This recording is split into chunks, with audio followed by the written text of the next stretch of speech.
আমরা উচ্ছ্বাসিত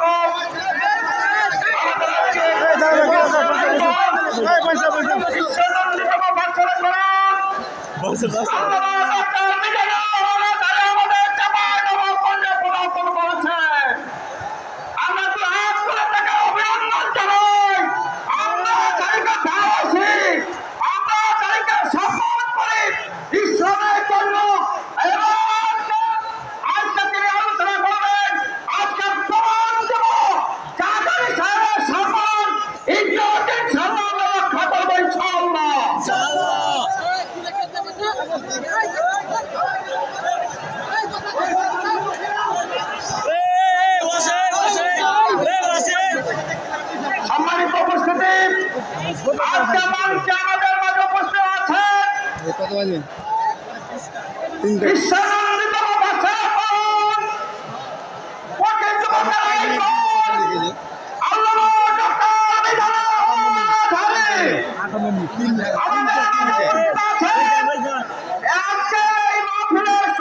প্রধান অতিথি সরাসরি ইসলাম বুলবুল আজকে আমাদের মাঝে উপস্থিত আছেন ইসলামী স্টাডিজ বিভাগের প্রফেসর জাতীয়তাবাদী দলের ঢাকা বিভাগের সম্মানিত সদস্য চাঁপাইনবাবগঞ্জের কৃতি সন্তান ডক্টর মোহাম্মদ শহীদুল্লাহ আমাদের মাঝে ইসলামিক বিভিন্ন ব্যক্তিবর্গ উপস্থিত আছেন হেফাজত ইসলাম এবং কওমি আলেমদের উপস্থিত আমাদের আজকে আছে আমাদের সকল আয়োজকের পক্ষ থেকে আল্লামা ডক্টর মিজানুর রহমান সাহেবকে আমরা অভিনন্দন জানাই। এই পর্যায়ে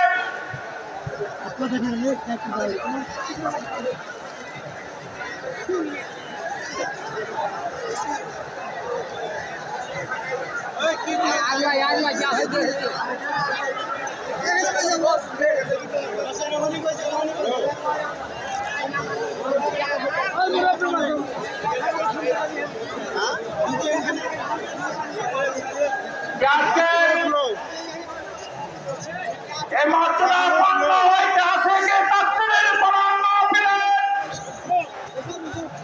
এখন তাফসীরের বক্তব্য রাখবেন যার জন্য চাঁপাইনবাবগঞ্জবাসীর তাই চেয়ারম্যান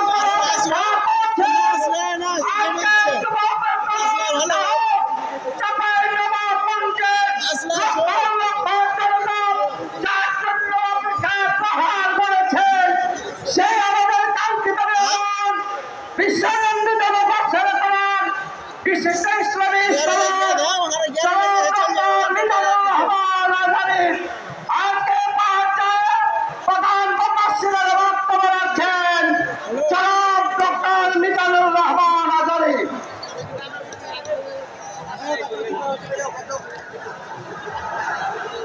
السلام عليكم ورحمة الله وبركاته.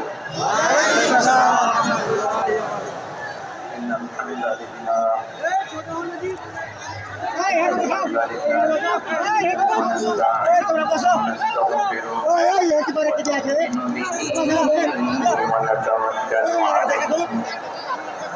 ونعوذ بالله من شرور أنفسنا ومن سيئات أعمالنا من يهده الله فلا مضل له ومن يضلل فلا هادي له فلن تجد له وليا مرشدا ونشهد أن لا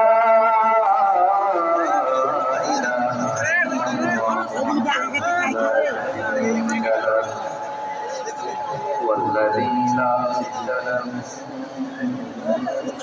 ولا ند له لا مثل له ولا ند له وزير له ولا كفيل له لا شبه له ولا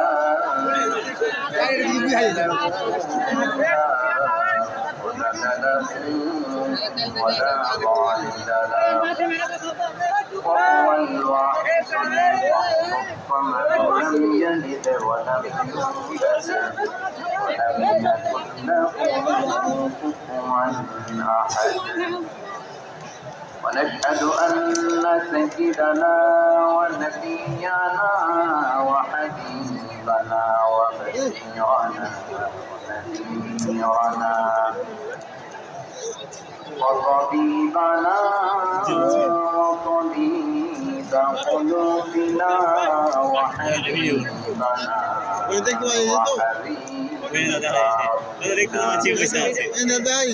محمدا عبد الله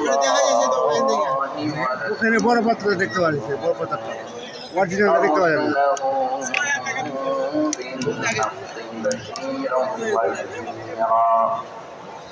وداعيا إلى الله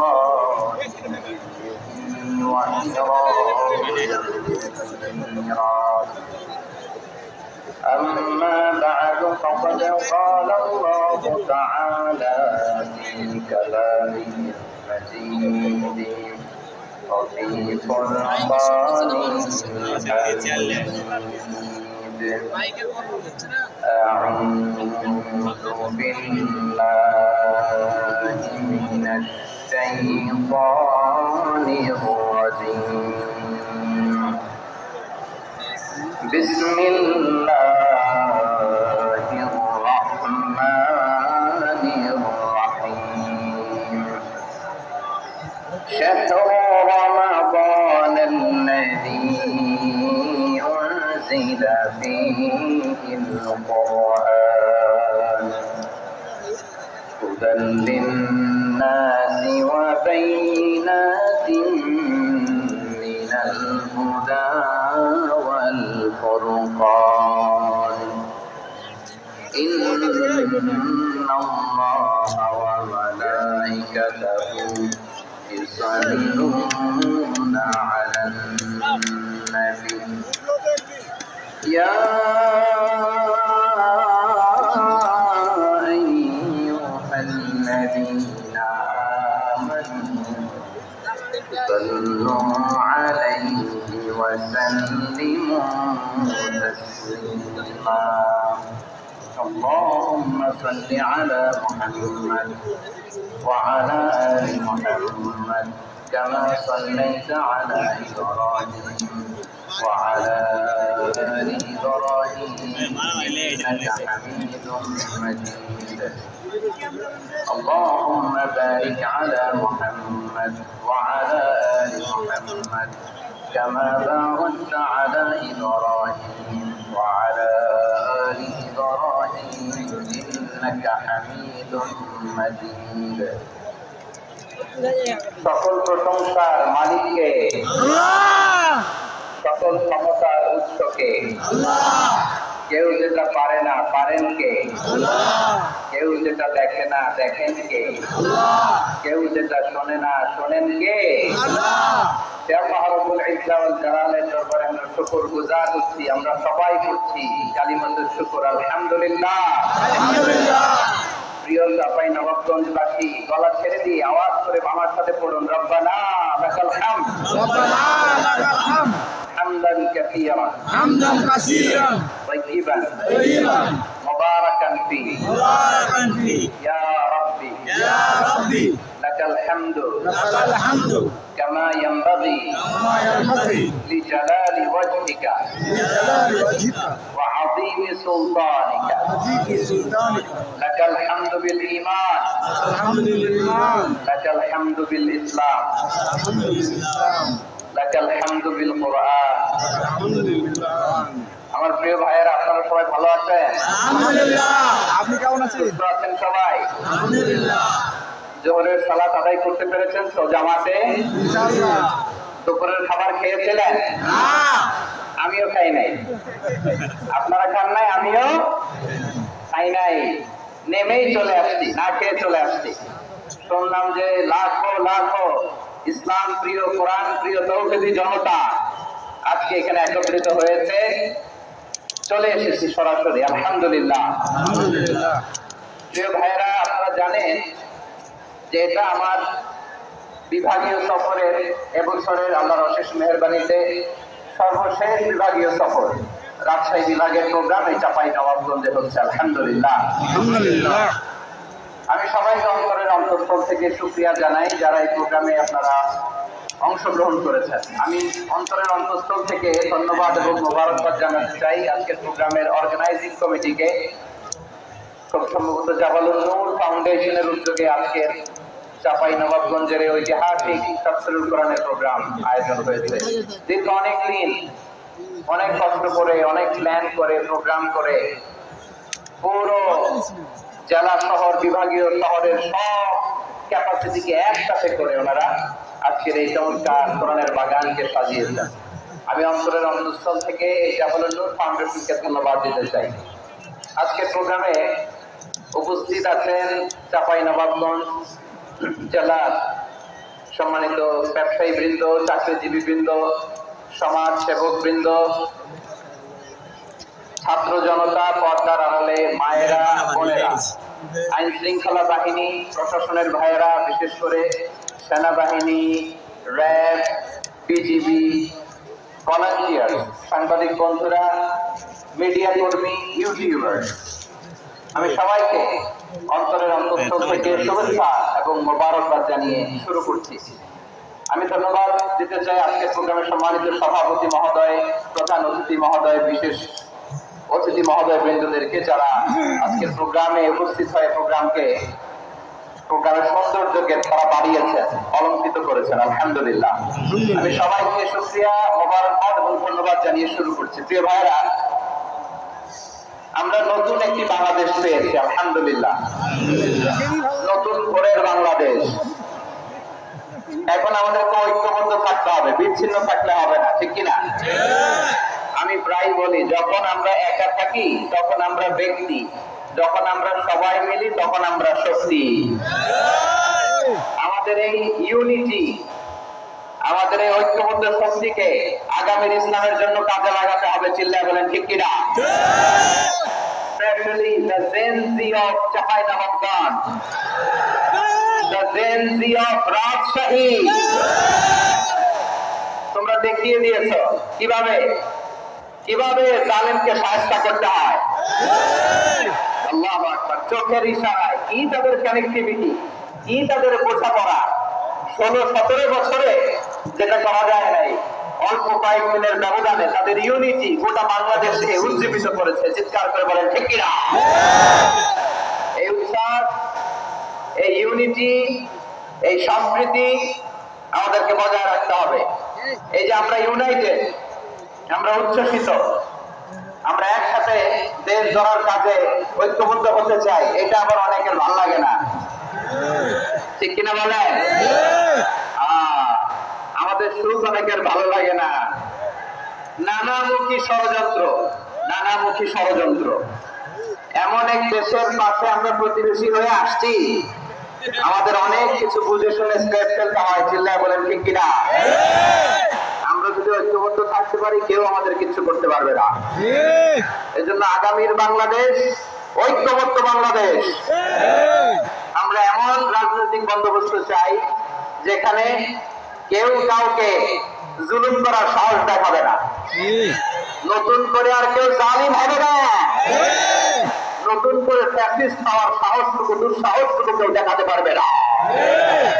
এরকম বাংলাদেশ আমরা চাই কি চাই না? আওয়াজ করে আপনার মতামত জানান দেন। এরকম নতুন ঘরের বাংলাদেশ আমরা চাই কি চাই না?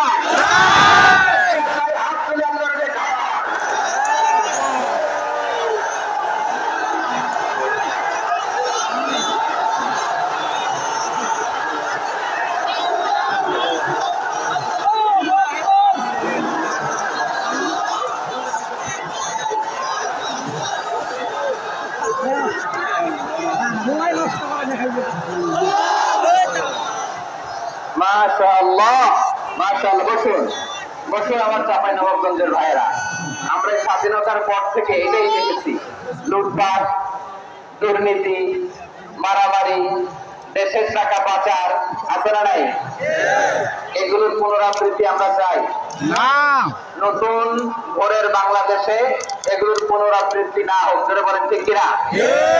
আমাদের বিশ্ববিদ্যালয়ের ক্যাম্পাস গুলোতে রিসার্চ হোক, উন্নত মানের রিসার্চ, গবেষণা হোক, যেরকম আমরা অন্যান্য দেশে দেখি, যেই ছাত্রদের হাতে কলম লেগেছে ওই হাতে অস্ত্রের স্পর্শ না লাগুক, চিল্লায় বলেন ঠিক কিনা? আমরা নতুন করে বাংলাদেশে বহু পাতা স্বপ্ন নিয়ে সামনে আগাতে চাই।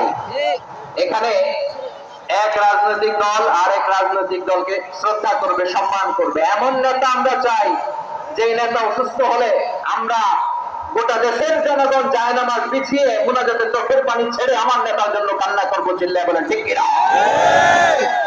এরকম নয়া রাজনৈতিক বন্দোবস্ত আমরা চাই কি চাই না? এক রাজনৈতিক দল আর এক রাজনৈতিক দলকে নিশ্চিহ্ন করার খেলায় মেতে উঠুকে আপনারা চান? আমরা চাই না। আমাদেরকে সাবধান থাকতে হবে, সচেতন থাকতে হবে। দেখবেন এই যে আমরা ঐক্যবদ্ধ, আমরা সম্প্রীতির বাংলাদেশ গড়তে চাই, আমরা সমৃদ্ধির বাংলাদেশ গড়তে চাই, নানা ধরনের চক্রান্ত। রিসেন্টলি দেখবেন এই শান্ত শিষ্ট ইসলাম প্রিয় শান্তিপ্রিয় মুসলিমদেরকে উস্কানি দেওয়া হচ্ছে, উত্তেজিত করার জন্য আমার নবীকে গালি দেওয়া হচ্ছে, আর হচ্ছে রঘুপতি আল্লাহ রাব্বুল ইজ্জাতের নামে এমন অশ্লীল শব্দ ব্যবহার করা হচ্ছে যেগুলো মুখে তোলা আমাদের পক্ষে সম্ভব না। ভাইরা, আমরা আজকের এই চাঁপাইনবাবগঞ্জের বিশাল ঐতিহাসিক তাফসীরুল কোরআনের প্রোগ্রাম থেকে এই ইন্টারিম গভর্নমেন্টের কাছে বিনীত আবেদন জানাতে চাই, আপনারা শান্তিপ্রিয় মুসলিম জনতার ধৈর্যের পরীক্ষা নেবেন না। ধৈর্যের পরীক্ষা আপনারা নেবেন না। ধৈর্যের সীমা ছাড়িয়ে গেলে জনতা নিজেই আইন প্রয়োগ করার, বিচার করার দায়িত্ব হাতে তুলে নিবে। এটা আমরা চাই না, এটা আমরা চাই না, আমরা চাই না। যারা আল্লাহ রাসূল সাল্লাল্লাহু আলাইহি ওয়াসাল্লামের সম্মানকে খাটো করে, আল্লাহ এবং আল্লাহ রাসূলকে নিয়ে কটূক্তি করে, অবমাননাকর শব্দ ব্যবহার করে, অশ্লীল শব্দ ব্যবহার করে, তাদের ব্যাপারে আমরা সর্বোচ্চ শাস্তি কামনা করি। সর্বোচ্চ শাস্তি তাদের জন্য বাস্তবায়ন করতে হবে বাংলাদেশের ব্লাসফেমি আইন করে, চিল্লায় বলেন ঠিক কিনা? তাহলে জনগণ যদি বিচার হাতে তুলে নেয়, এই বিশাল জনস্রোতকে থামানো সম্ভব না। আমরা শান্তি চাই কি চাই না? আওয়াজ করে বলেন। আল্লাহর নবীর বিরুদ্ধে, আল্লাহর রাসূল সাল্লাল্লাহু আলাইহি ওয়াসাল্লামের সম্মানকে খাটো করে কবিতার নামে, গদ্যের নামে অশ্লীল শব্দ চয়নকে আমরা মেনে নিব? অশ্লীলতাকে আমরা মেনে নিব? কারণ আল্লাহর নবী আমার ঈমান, আমার নবী আমার ঈমান। নবীকে ভালোবাসা ঈমানের অংশ, শুধু এতটুকু নয়, আমার নবীর ভালোবাসাটাই হচ্ছে ঈমান, চিল্লায় বলো ঠিক কিনা? আমার নবীর জন্য আমরা বুকের তাজা রক্ত বিলিয়ে দিতে রাজি আছি না নাই? রাজি আছো মুসলমান? রাজি?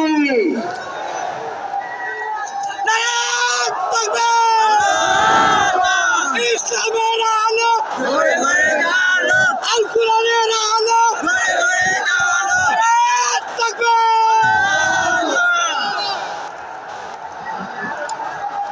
মাশাআল্লাহ, মাশাআল্লাহ। বসুন, থামুন। ফিদাকা আবি ওয়া উম্মি ওয়া নাফসি ওয়া রূহি ইয়া রাসূলুল্লাহ। আমরা আমাদের প্রিয় নবীর জন্য জীবন বিলিয়ে দিতে রাজি, চিল্লায় বলেন ঠিক কিনা? এজন্য ইন্টারিম গভর্নমেন্টের কাছে আমরা বিনীত আবেদন জানাই, দেশের পরিস্থিতি আরো নাজুক হওয়ার আগেই যারা এই সমস্ত অবমাননার সাথে জড়িত তাদের বিরুদ্ধে কঠোর শাস্তির বিধান জারি করতে হবে। আজকের এই বিশাল তাফসীরুল কোরআনের প্রোগ্রাম থেকে এই দাবি জানিয়ে আমরা মহাবিশ্বের মহাবিশ্বয় মহাগ্রন্থ আল কোরআন আল কারীম থেকে আলোচনা শুরু করছি। আওয়াজ করে পড়ুন ইনশাআল্লাহ।